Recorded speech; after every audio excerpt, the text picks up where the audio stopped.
لا نبي بعده. اللهم صل على محمد وعلى آله وصحبه ومن تبعهم بإحسان إلى يوم الدين. أما بعد. وقال الله تعالى في القرآن الكريم: أعوذ بالله من الشيطان الرجيم. بسم الله الرحمن الرحيم. قالوا سبحانك لا علم لنا إلا ما علمتنا إنك أنت العليم الحكيم. Para jamaah yang dimuliakan oleh Allah Subhanahu wa Ta'ala, kita bersyukur kepada Allah Subhanahu wa Ta'ala atas segala nikmat yang diberikan oleh Allah kepada kita semua, nikmat yang banyak, nikmat yang melimpah, yang tidak mungkin bisa kita hitung satu persatu, tidak mungkin bisa dihitung oleh makhluk Allah manapun.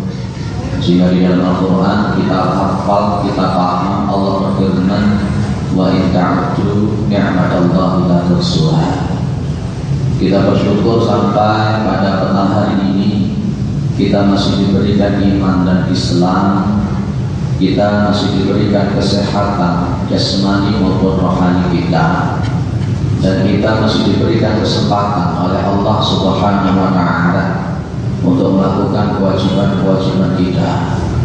Karena kita tidak mungkin bisa melakukan kebaikan, ibadah, pendekatan diri kepada Allah tanpa seizin Allah Subhanahu wa Ta'ala. La haula wa la quwwata illa billah. Dan tentunya pada kesempatan kali ini kita semua yang ada di sini adalah orang-orang yang dikehendaki kebaikan oleh Allah Subhanahu wa Ta'ala. Rasulullah Muhammad SAW bersabda: "Wa may yuridillahu bihi khairan yufaqihuhu fid-din." Maka barang siapa yang Allah menghendaki kebaikan kepada seseorang itu, maka yufaqihuhu fid-din, maka Allah itu akan memahamkan agama kepada dia. Alhamdulillah kita duduk bersama, bermuajahah, bersilaturahim, bertolak ilmu. Mudah-mudahan ini diridhoi oleh Allah Subhanahu wa Ta'ala. Salawat salam tetap terlimpahkan kepada Rasulullah Muhammad sallallahu alaihi wasallam sebagai khatamul anbiya wal mursalin, penutup para nabi dan rasul, yang tidak ada nabi lagi sesudah Nabi Muhammad sallallahu alaihi wasallam. Beliau penyampai risalah Islam sebagai agama yang benar. Tidak ada agama yang benar kecuali Islam. Inna dina 'indallahi Islam. Para jemaah dimuliakan oleh Allah Subhanahu wa Ta'ala, ada kisah-kisah Bani Israel. Ada kisah-kisah Bani Israel atau cerita-cerita yang berkenaan tentang Bani Israel. Kalau kita melihat, itu ada 3 macam. Kisah-kisah Bani Israel itu ada 3 macam. Yang pertama itu yang disebut dengan Maja'a bil Quran, cerita-cerita Bani Israel yang terdapat di dalam Al-Quran. Kalau kisah-kisah Bani Israel yang ada di dalam Al-Quran, jelas ini adalah untuk kita terima, kita ambil ibrah. Dan itu karena memang konteksnya Al-Quran itu adalah mutawatir, Al-Quran itu adalah qat'iyun nuzul, Al-Quran itu adalah qat'iyun dilalah. Maka pas ketika ada cerita-cerita tentang Bani Israel yang ada di dalam Al-Quran, maka kita wajib untuk beriman dan menerima kisah-kisah. Kemudian kisah Bani Israel yang model kedua itu adalah Maja'a fi Sahih Sunnah. Kisah-kisah Bani Israel, cerita-cerita Bani Israel yang terdapat di dalam sunnah-sunnah yang sahih. Kisah-kisah Bani Israel yang ada pada sunnah-sunnah yang sahih. Nah, kalau model yang kedua ini pun kita juga wajib menerima, karena memang di dalam konteksnya kita paham betul bahwa masadir ahkam fi Islam itu setelah Al-Quran adalah as-sunnah, hadis Rasulullah SAW yang sahih. Sehingga kalau kita melihat, membaca kisah-kisah Bani Israel di dalam hadis-hadis yang sahih, maka kita wajib untuk menerima dan mengambil ibrah di dalamnya. Kemudian yang ketiga, ada kisah-kisah Bani Israil itu yang maja'a an ahbarihim wa an ulamaihim. Kisah-kisah Bani Israil yang berasal dari pendeta-pendeta Yahudi, yang berasal dari ulama-ulama Yahudi. Nah, kalau untuk yang berasal dari ulama-ulama Yahudi, yang berasal dari pendeta-pendeta Yahudi ini juga ada beberapa macam. Tidak semua kisah-kisah Israiliyat yang berasal dari ulama-ulama Yahudi, pendeta-pendeta Yahudi itu bisa kita terima. Para ulama membagi kepada beberapa hal kalau itu berasal daripada pendeta atau ulama Yahudi. Apa yang pertama? Masyahida asyar'u bibatlanihi. Ketika syarak itu di dalam posisinya membatalkan. Artinya syarak itu menyuruh kita untuk supaya kita tidak percaya dengan kisah Israiliyat yang berasal dari pendeta-pendeta Yahudi. Banyak sekali memang kalau kita melihat para jamaah yang dimuliakan oleh Allah Subhanahu wa taala, terutama di dalam kitab-kitab tafsir, itu banyak sekali penafsiran-penafsiran ataupun kitab-kitab yang memang banyak sekali kisah-kisah Israiliyat yang berasal dari pendeta-pendeta Yahudi. Kalau memang syarat, kalau memang syariat itu membatalkannya, artinya tidak menerima, maka kita pun wajib untuk menolak daripada kisah-kisah Israiliyat yang model semacam ini. Banyak sekali. Kemudian model yang kedua, kalau memang itu berasal dari pendeta, ada yang dikatakan masyahida asyar'u bisidqihi. Kebalikan dari yang pertama. Syarak itu menerima, syarak itu menerima cerita-cerita Israiliyat dari pendeta-pendeta. Kalau yang memang syarak itu menerima, kita bisa menerima. Tapi yang seringkali muncul itu yang model yang ketiga. Kalau seringkali kita mengatakan la tusaddiquhu wa la tukadzibuhu, itu ma yakun fi syar'i tasdiquhu wa la takdzibuhu.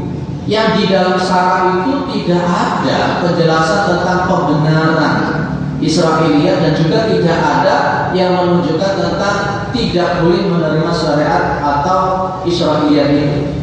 Yang nanti akan kita ketemu dengan yang namanya syara'u man qablana.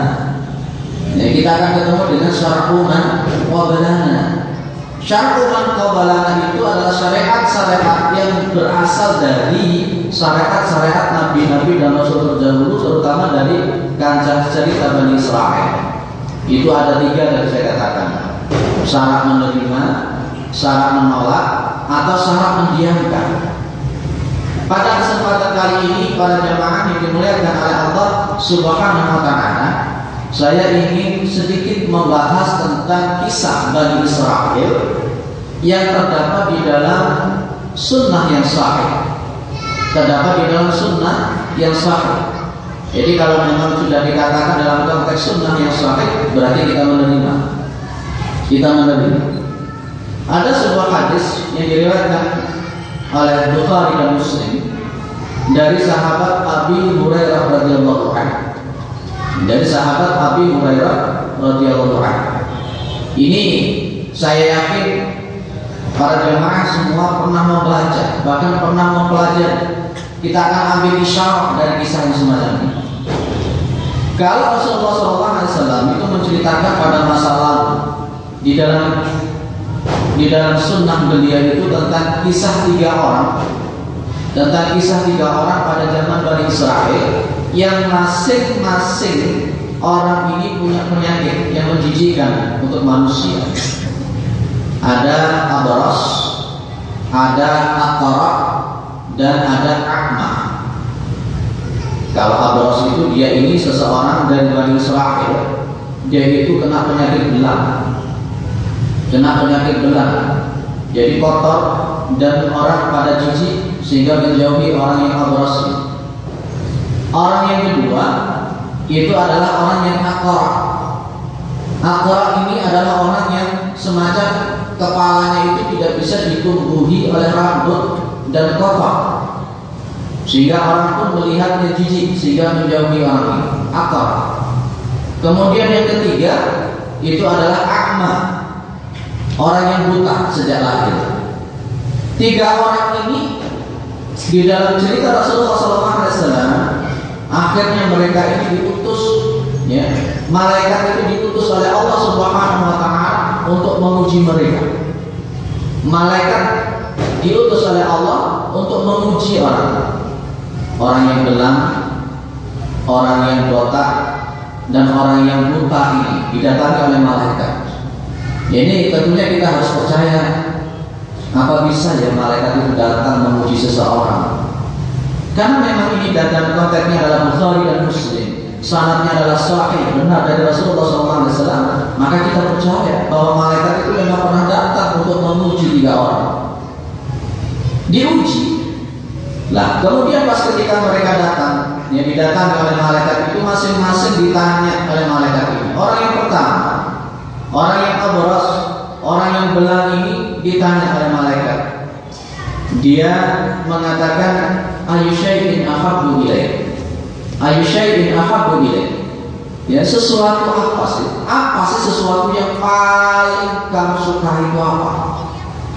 Kemudian dia menjawab, launun hasanun wa jildun hasanun wa yudhibu anni alladhi qad qadarani an-nas famasahu fadhahaba anhu qadaruhu wa utiya launan hasan. Setelah dia ditanya tentang apa sih yang paling disuka dari orang-orang belang ini, itu ditanya apa yang paling disuka. Dia pengen laun hasan, dia pengen warna yang bagus, dia pengen jildun hasan, pengen kulit yang bagus. Dia ingin segala kotoran-kotoran yang membuat orang lain itu jijik itu bisa hilang. Masya Allah, dengan izin Allah Subhanahu Wa Taala, malaikat ini kemudian mengusap, ya, diusap kulit itu dan kemudian berubah menjadi kulit yang bagus, warna yang bagus, kotoran itu semuanya hilang. Jangan berkata ini sulapan, jangan berkata ini sulapan, bukan.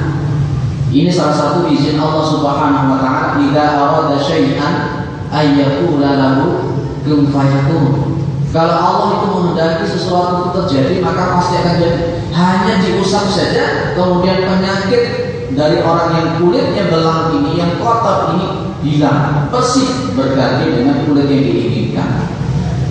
Setelah kemudian sembuh, malaikat ini kemudian bertanya lagi kepada dia itu. Dia mengatakan, fa'ayyul mali ahabbu ilaika. Harta apa yang paling kamu sukai? Harta apa yang paling kamu sukai? Dia mengatakan, qala al-baqar. Harta yang paling aku sukai itu adalah sapi. Maka kemudian dengan izin Allah Subhanahu Wa Taala, malaikat ini memberikan dia seekor sapi yang sedang hamil, seekor sapi yang hampir melahirkan. Setelah kemudian diberi sapi yang hamil yang mau melahirkan ini, kemudian didoakan oleh malaikat, barakallahu laka fiha. Mudah-mudahan Allah memberikan berkah di dalam sapi ini. Ternyata kemudian di dalam posisinya sapi ini bisa beranak pinak. Sampai di dalam riwayat ini dikatakan dia ini punya sapi sebanyak satu lembah. Punya sapi sebanyak satu lembah. Kemudian malaikat ini datang kepada orang yang botak, yang rambutnya itu tidak bisa ditumbuhi oleh rambut sedikit pun dan kotor, sama dengan orang yang pertama. Ditanya, ayu syai'in ahabbu ilaika wa ayyul mali ahabbu ilaika. Pertanyaannya dua. Sesuatu apa yang paling kamu sukai? Jawabannya jelas, dia ingin punya rambut yang bagus, dia pengen segala kotoran-kotoran yang ada di dirinya itu dihilangkan sehingga orang lain itu menjadi suka. Ketika dia ditanya lagi, ayyul mali ahabbu ilaika, harta apa yang paling dia senangi? Dia kemudian mengatakan al-ghanam. Dia suka harta yang bernama kambing.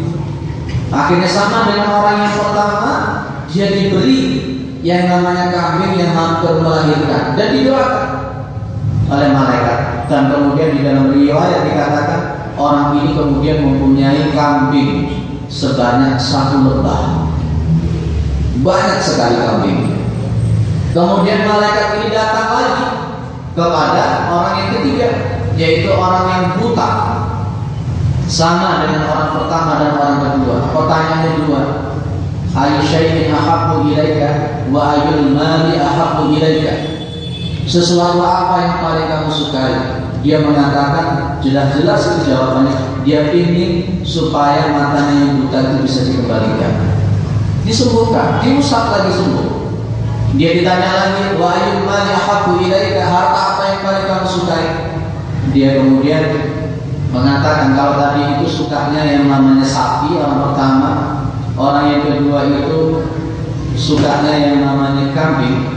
Maka kemudian orang yang ketiga ini dia itu suka pada harta yang namanya unta, al-ibil, unta. Sama dengan orang pertama, dengan orang kedua, dia diberikan seekor unta yang hampir melahirkan. Dan di dalam riwayat kemudian orang ini punya ternak yang berupa unta sebanyak 1 lebah. Nah, ternyata kemudian ini adalah sebuah ujian para jemaah yang dimuliakan oleh Allah Subhanahu wa taala. Sembuh total dari penyakitnya sesuai dengan keinginannya dan punya harta yang sangat-sangat luar biasa. Punya sapi 1 lembah, punya kambing 1 lembah, punya unta 1 lembah, kaya raya. Nah, kemudian yang menarik para jamaah yang dimuliakan oleh Allah Subhanahu wa taala, malaikat itu diutus lagi oleh Allah Subhanahu wa taala. Diutus lagi kepada 3 orang ini sesuai dengan keadaan 3 orang itu awalnya. Yang pertama, malaikat ini datang kepada orang yang tadinya itu belang. Dia persis berbentuk seperti keadaan orang yang belang itu sebelum sembuh dan sebelum kaya. Dia minta sedekah, dia minta makan. Tapi orang yang awalnya belang ini yang sudah kaya raya ini gak mau ngasih, Pak. Tidak mau ngasih sama sekali. Sama sekali tidak mau ngasih. Dan dia menjawab bahwa harta yang begitu banyak itu menurut dia adalah dari warisan. Innama waraftu hadzal mala kabiran an kabirin. Saya ini punya harta banyak itu karena warisan dari turun-temurun, dia mengatakan. Dia tidak mau ngasih. Dia tidak mau ngasih, Pak. Akhirnya kemudian apa yang terjadi? Kemudian malaikat ini mengatakan in kunta kadiban fasayyarakallahu ila ma kunta. Kalau engkau itu bohong, maka Allah itu akan mengembalikan keadaanmu seperti semula. Kembali, Pak, seperti semula. Yang namanya sapi 1 lembah tadi itu habis. Yang tadinya kulitnya bagus, warnanya bagus, sembuh total dari penyakitnya, sekarang kembali lagi punya penyakit belang, kulit yang kotor dan seterusnya, melarat lagi. Akhirnya kemudian malaikat ini datang kepada orang yang kedua, yaitu orang yang tadi itu akrab tadi. Sama dengan orang yang belang tadi, jawabannya sama. Dia mengatakan bahwa dia ini punya harta itu karena warisan, turun-temurun. Dia kaya raya itu karena turun-temurun. Sama dengan orang yang kedua ini, kemudian malaikat mengatakan in kunta kadiban fasayyarakallahu ila ma kunta. Kalau memang engkau itu berbohong, maka Allah itu akan menjadikan kamu seperti sejak awal. Kembali, Pak, kepalanya botak lagi, kepalanya kotor lagi, dijauhi oleh orang, melarat. Yang kambing sebanyak 1 lembah itu hilang, habis. Kemudian malaikat ini datang ke orang yang ketiga, orang yang buta. Beda dengan orang yang pertama, beda dengan orang yang kedua, ini luar biasa. Dia luar biasa. Dia, Masya Allah, dia mengatakan fakhud masyita waga masyita fawallahi ma ajhaduka al-yawm bisyai'. Jadi dia mengatakan fakhud masyita, silakan kamu ambil apa yang kamu inginkan. Silakan yang kamu inginkan silakan ambil. Wadah nasyikah dan tinggalkan apa yang kamu inginkan. Pokoknya pada posisi orang yang buta ini, Masya Allah luar biasa. Dengan kekayaan harta tadi dia gak lalai. Ketika malaikat datang posisinya persis dengan posisi buta dia sejak awal, dia memberikan apa yang diinginkan oleh malaikat. Silakan diambil. Seikhlas saya, diambil silakan, terserah mau ngambil berapa silakan, ditinggalkan silakan. Dan ternyata kemudian malaikat membuka kartu bahwa dirinya itu adalah malaikat. Nah ini Bapak yang dimuliakan oleh Allah Subhanahu Wa Taala. Ini salah satu kisah Bani Israel yang diceritakan oleh Rasulullah SAW yang diriwayatkan oleh Imam Al-Bukhari dan Imam Muslim yang otomatis itu adalah sahih. Tentu kita bisa mengambil ibrah di dalam konteks kisah-kisah model yang semacam ini. Kita mungkin akan bertanya-tanya, oh iya, apa iya model kisah Bani Israel yang semacam ini? Cuma diusap saja orang buta bisa sembuh, cuma diusap saja orang belang bisa sembuh, cuma diusap saja orang botak bisa sembuh. Apakah bisa? Bisa. Idza arada syai'an ayyaqula lahu kun fayakun. Maka kemudian kita coba lihat para jemaah yang dimuliakan oleh Allah, isyarat an-nas di dalam kisah Bani Israil yang model semacam ini apa? Yang pertama adalah itsbatul malaikah wal malaikatu hum alamun ghaibiyyun khalaqahumullah azza wa jalla min an-nur. Isyarat yang pertama yang harus kita ambil adalah itsbatul malaikah. Malaikat itu memang betul-betul ada. Kita tentu akan berpikir malaikat itu modelnya kayak apa, bentuknya kayak apa. Yang jelas bahwa yang namanya malaikat itu adalah alamun ghaibiyyun, alam ghaib yang itu masuk di dalam ranah rukun iman, arkan iman. Kita wajib percaya bahwa malaikat itu ada dan Allah Subhanahu Wa Taala betul-betul menggambarkan di dalam Al-Quran, umpamanya di dalam surah Al-Mu'min, bagaimana bentuk malaikat yang disitu punya sayap. Malaikat itu ada. Kalau kita tidak percaya bahwa malaikat itu ada, maka kita hukumnya kafir. Dan tentu pernah kita bahas ya, bahwa suatu saat ketika di dalam hadis ada seorang laki-laki yang putih bajunya, rambutnya hitam, orang yang bersih, datang kepada Rasulullah SAW bertanya tentang iman, bertanya tentang Islam, dan bertanya tentang ihsan.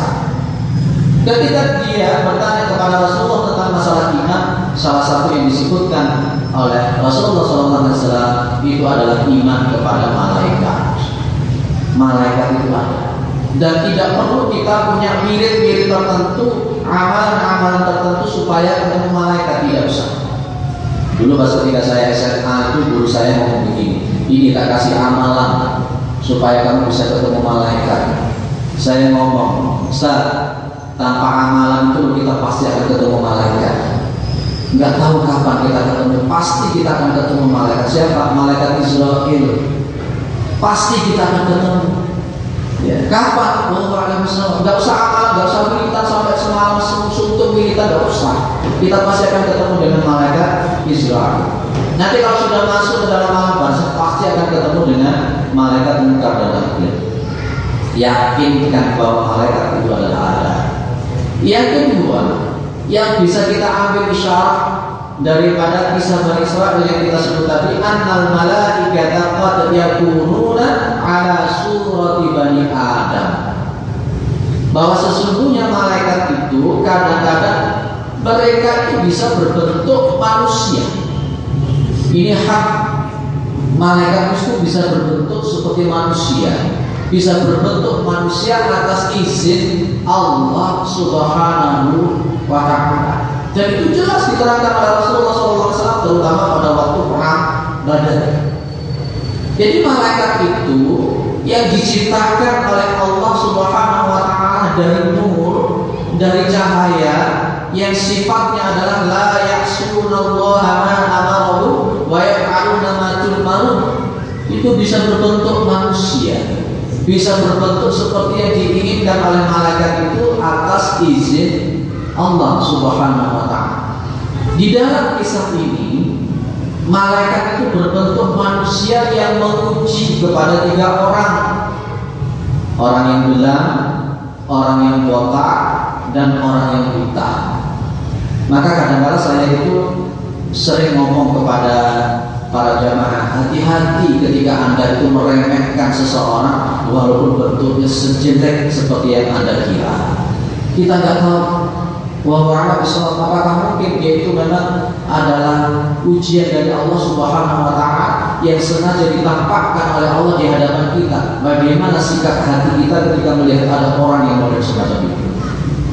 Kadang-kadang kita ini melihat ada orang secara penampilan gak bagus, melihat ada orang secara penampilan kayak begitu. Di dalam batin kita, di dalam keretak kita, di dalam pikiran kita meremehkan orang itu. Orang itu begini. Kita nggak tahu. Mungkin itu adalah kekasih Allah Subhanahu wa Ta'ala. Itu kemudian ini. Para jemaah yang dimuliakan oleh Allah Subhanahu wa Ta'ala. Kemudian yang perlu kita ambil bahwa dari masing-masing 3 orang yang diuji oleh Allah Subhanahu wa Ta'ala, kita bisa melihat 2 orang itu dia mengingkari, sementara yang 1 orang itu dia mampu bertahan dari ujian kekayaan. Memang karakternya manusia, para jemaah yang dimuliakan oleh Allah Subhanahu wa Ta'ala, seringkali orang itu pas ketika diuji oleh hal-hal yang menurut dia itu tidak enak, dia seringkali lolos. Ketika dia diuji oleh Allah Subhanahu wa Ta'ala oleh sesuatu yang tidak mengenakan, seringkali orang itu bisa lolos. Betul gitu ya. Ketika ada orang utangnya utangnya banyak, seringkali dia diuji itu gak saudara, nggak keluar dari masjid. Kenapa? Utangnya banyak. Dia pilih harta yang begitu luar biasa. Tapi ketika hutang itu habis, ketika hutang itu bisa dibayar, maka muncul sikap dia itu mungkin kadang akan jarang untuk begitu ngaji seperti sebelumnya. Ada yang namanya kisah Sa'labah. Walaupun kisah Sa'labah ini diteliti ulang oleh para ulama bahwa kisah Sa'labah itu adalah kisah yang dhaif, yang tidak bisa kita percaya. Tapi setidak-tidaknya itu hampir mirip dengan ceritanya Bani Israil ini. Nah itulah maka yang harus kita sadar. Pas ketika Allah Subhanahu wa Ta'ala memberikan sesuatu kelebihan berupa harta itu, kita ingat yang namanya Nabi Sulaiman. Nabi Sulaiman adalah orang yang paling kaya. Dia punya kerajaan, dia punya kekuasaan, dia adalah seorang nabi dan rasul. Hartanya sangat-sangat luar biasa. Maka yang dikatakan oleh Nabi Sulaiman itu simpel, diantaranya adalah hada min fadli rabbi liyabluwani aashkuru am akfur. Itu kata Nabi Sulaiman. Dia mengatakan hada min fadli rabbi, ini adalah keutamaan Tuhanku, ini adalah pemberian daripada Tuhanku, liyabluwani, untuk menguji aku. Aashkur, apakah aku ini termasuk orang yang bersyukur, am akfur, apakah aku ini termasuk orang yang kufur. Itu Nabi Sulaiman, Pak. Jadi Nabi Sulaiman alaihissalam adalah sosok yang sangat-sangat luar biasa. Meskipun kemudian diuji oleh Allah Subhanahu wa Ta'ala dengan kekayaan, dengan kekuasaan, dengan pangkat kenabian, beliau tetap tawadhu dan rendah hati. Hadza min fadli rabbi. Itu yang kita perlu tahu. Allah itu maha kuasa. Allah itu maha kuasa untuk menghilangkan dan mencabut kelebihan seseorang. Ketika kita punya harta yang banyak, dalam hitungan detik Allah bisa mengambil harta itu, Pak. Kita punya kepandaian otak kita ini cerdas, dalam hitungan detik Allah bisa mengambil kecerdasan kita. Kita punya ketampanan, Allah dalam hitungan detik itu bisa mengambil ketampanan kita, kegagahan kita, semuanya yang ada di dalam diri kita itu dalam hitungan detik itu bisa diambil oleh Allah sewaktu-waktu. Inilah yang seperti yang dikisahkan oleh Rasulullah SAW. Bagaimana orang yang tadinya belang, sembuh, kaya raya, Gimana yang tadinya orang yang akor, yang botak, yang tidak punya rambut, yang kemudian sembuh kaya raya dalam hitungan detik kembali seperti semula. Gak apa-apa, Allah itu bisa mengambil. Karena memang yang harus kita ambil bahwa lillahi ma fis samawati wa ma fil ardh, bahwa segala sesuatu yang ada di langit, yang ada di bumi ini, semuanya itu kepunyaan Allah Subhanahu wa ta'ala. Ini yang harus kita garis bawahi. Sering-seringlah kita ini membaca kisahnya Nabi Sulaiman. Sering-seringlah kita ini membaca hadza min fadli rabbi liyabluwani aashkuru am akfur. Sehingga di dalam diri kita pas ketika kita diberikan kekayaan ini tidak seperti modelnya orang yang belang, tidak seperti modelnya orang yang akor tadi. Tapi kita justru menjadi orang yang buta, yang disembuhkan oleh Allah, yang kemudian diberikan kekayaan oleh Allah dan diuji dengan kekayaan itu. Orang yang tadinya buta, yang kaya raya itu bisa lolos. Maka itulah kemudian para jemaah yang dimuliakan oleh Allah Subhanahu wa ta'ala, kita harus paham betul bahwa segala sesuatu itu milik Allah, kekuatan itu milik Allah Subhanahu wa ta'ala. Allah itu punya ridho, Allah itu punya marah. Maka di sini dikatakan ibatul ridho wa sukhti lillahi subhanahu wa ta'ala, wa huma min as-sifati allati yajibu anna nathbuta li rabbina subhanahu wa ta'ala li'annahu wasfun li'annahu wasafa nafsahu biha. Apa artinya? Isbatul ridho, adanya sebuah penetapan bahwa Allah itu punya ridho. Kalau Allah itu ridho, kalau dalam bahasa hadis Rasulullah itu ada kalimat dalam konteks kedua orang tua, ridhallahi fi ridha walidayhi wa sukhtullahi fi sukhtil walidayhi. Ini Allah itu punya ridho. Isbatul ridha wa sukhti lillahi subhanahu wa ta'ala. Allah itu punya sifat ridho, Allah itu punya sifat marah.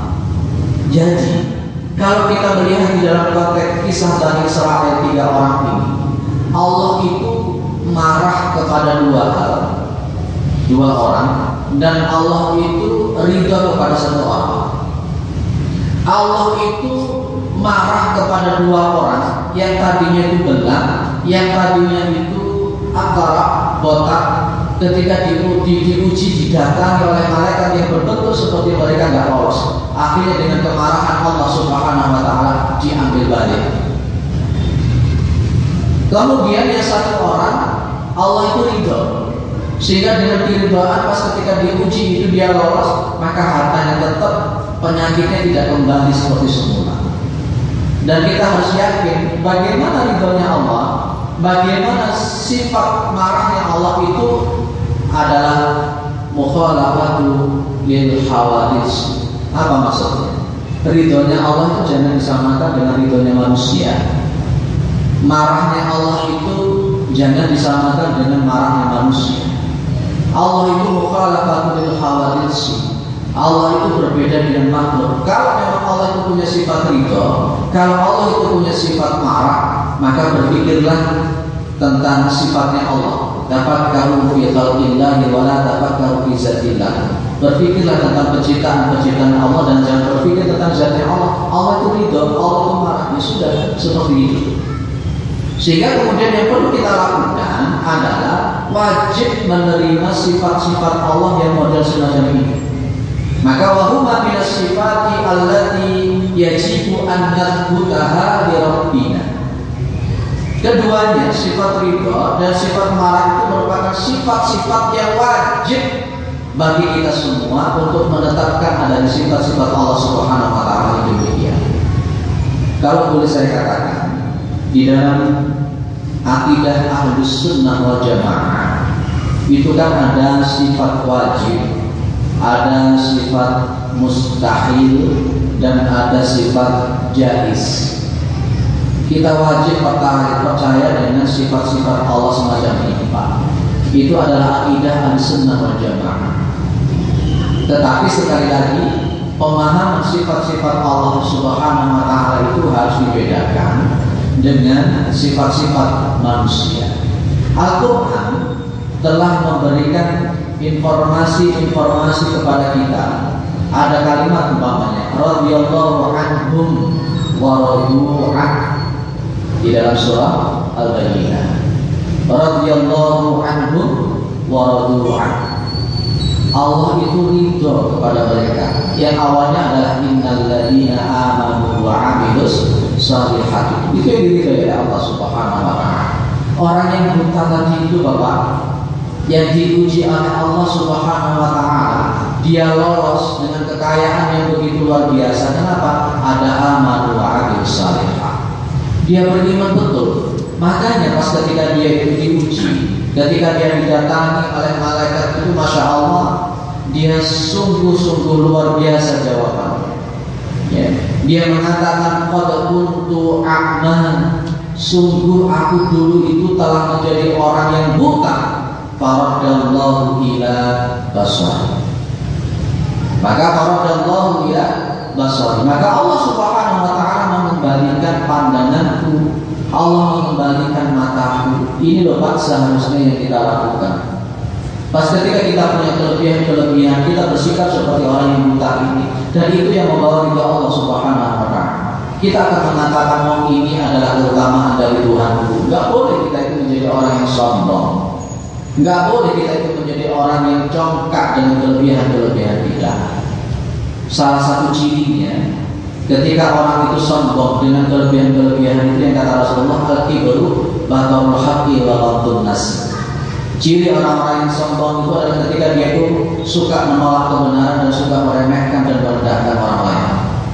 Coba kita lihat sikapnya orang yang buta tadi itu.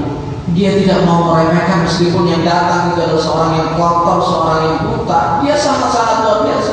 Silakan ambil, silakan tinggalkan. Wong ini adalah titipan dari Allah Subhanahu wa taala. Wong saya dulu buta, saya dulu adalah seorang yang miskin, kemudian Allah mengembalikan mataku dan kemudian saya menjadi kaya raya. Itu atas izin Allah Subhanahu wa taala. Sadar itu Pak dia ini. Tapi beda dengan orang-orang yang dua orang tadi itu, orang yang abros, orang yang angkara, orang yang botak, orang yang bilang tadi nggak sadar sama sekali ya. Akhirnya dengan izin Allah Subhanahu wa taala habis. Maka yang dilakukan dua orang ini kan meremehkan dari ghamdun nas, meremehkan orang. Orang yang meremehkan orang lain itu biasanya diawali ketika dirinya itu merasa lebih dari orang lain. Ingat sekali lagi, ketika Anda sudah merasa lebih dari orang lain, merasa lebih baik dari orang lain, kemudian Anda meremehkan orang lain yang Anda anggap lebih rendah dari Anda, itu berarti warisan iblis laknatullah. Pas ketika iblis laknatullah disuruh bersujud kepada Nabi Adam, kan sangat jelas itu jawaban iblis laknatullah. Apa? Dia mengatakan ana khairu minhu khalaqtani min narin wa khalaqtahu min tin. Aku itu adalah yang lebih baik daripada Adam. Khalaqtani min nar. Engkau menciptakan aku dari api, wa khalaqtahu min tin, dan engkau menciptakan Adam dari tanah. Merasa lebih baik dari Adam, meremehkan Adam, akhirnya kemudian diusir dari surganya Allah Subhanahu wa taala. Itu yang dilakukan oleh dua orang tadi itu. Akhirnya Allah tidak ridho. Allah marah, diambil semua hartanya, diambil semua kelebihan-kelebihannya, akhirnya menjadi semula. Ini sesuatu yang sangat penting untuk kita selalu ulang-ulang Bapak, yang dimuliakan oleh Allah Subhanahu wa taala. Maka ini harus betul-betul kita garis bawahi. Tafaruqu bani Adam fi syukri ni'matillahi wa naf'in ibadillah. Fa innal abrasa wal aqra'a wa qad a'tahumullahu al-mala al-ahamma wal akbar walakin jahada ni'matallah alaihi. Hati-hati. Mungkin sebelum saya lanjut ada yang perlu didiskusikan tentang kisah Bani Israel. Ada yang perlu didiskusikan.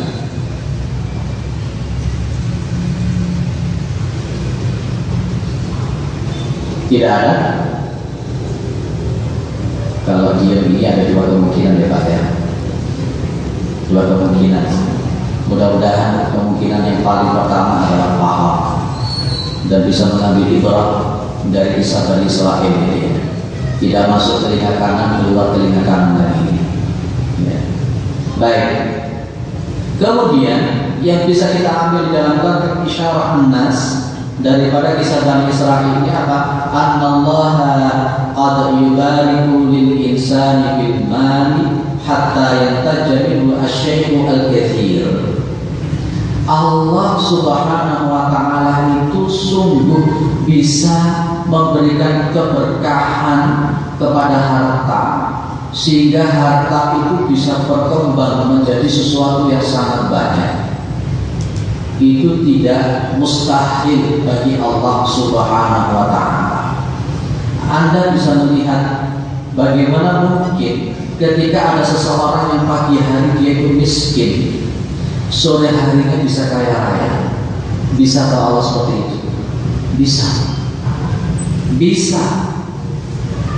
Allah pun juga bisa sebaliknya. Ketika Allah tidak memberikan keberkahan di dalam harta itu, bisa jadi di dalam hitungan hari, di dalam hitungan detik, harta yang tidak diberkahi oleh Allah Subhanahu wa ta'ala itu bisa juga hilang. Maka yang paling penting bahwa kalau Rasulullah SAW mengatakan ni'matil malu li rajulin saleh, sebaik-baiknya harta itu adalah yang terletak pada tangan orang yang saleh. Itu seperti contohnya orang yang buta tadi, sehingga hartanya bisa barokah terus dan awet pak. Dan memang di dalam konteks kehidupan kita ini, sebenarnya yang kita cari di dalam konteks harta kita, kelebihan kita itu adalah barokah. Dan seperti itu yang paling ingin kita beri. Yang paling kita inginkan dari Allah itu adalah kelebihan-kelebihan yang ada pada diri kita itu berkah. Bukan masalah banyak atau sedikitnya, tapi berkahnya itu yang penting. Kalau pas ketika Allah Subhanahu wa ta'ala memberikan keberkahan di dalam harta, keberkahan di dalam kelebihan-kelebihan seseorang itu, masya Allah, maka di sini dikatakan kata yang tajamihu asyai' al-kabir, asyai' al-kathir. Sesuatu itu bisa berkembang menjadi banyak, sesuatu itu bisa berkembang menjadi besar. Coba kita lihat lagi, dikasih unta hamil satu, bisa berkembang satu lebah. Dikasih kambing hamil satu, bisa berkembang satu lebah. Diberi sapi yang mau melahirkan satu, bisa berkembang satu lebah. Ini apa? Itu ridha Allah. Itu apa? Berkah Allah Subhanahu wa ta'ala. Banyak orang itu satu bulan menerima gaji puluhan juta, tapi justru gaji yang puluhan juta itu ketika Allah ada marah di dalam diri Allah, tidak diberkahi oleh Allah, gaji yang puluhan juta itu habis dalam hitungan hari Pak. Sehingga utangnya pun juga numpuk. Gak bisa Pak semacam itu. Ada juga orang itu mungkin dalam posisinya, kita mesti bisa melihat yang namanya hartanya itu ya segitu itu, tapi bisa beli apa-apa, bisa nyepeng dan seterusnya apa? Keberkahan Allah Subhanahu wa ta'ala. Maka ini yang kita harapkan. Para jamaah yang dimuliakan oleh Allah Subhanahu wa ta'ala. Kemudian annahu yajuzu al-ikhtibaru lil insan fi ayyatiya as-shakhsa ala hay'atin mu'inatin liyahtabirahu fa inna hadzal mal ja'a ala suratil insan al-muhtaj al-musabi bil ahad. Jadi boleh seseorang manusia itu memberikan kabar, memberitahu kepada seseorang tentang keadaan dirinya, ya, ala hay'atin mu'inatin, pada konteks keadaan dirinya yang tertentu itu dia tadirah, untuk memberitahukan keadaan kepada seseorang. Itu boleh. Dalam posisinya bukan di dalam konteks kita ini untuk mengajunya hanya kepada manusia, bukan. Pas ketika malaikat itu datang dalam bentuk seperti orang buta, dalam bentuk seperti orang yang belang, dalam bentuk seperti orang yang akrab tadi, dia datang meminta sedekah.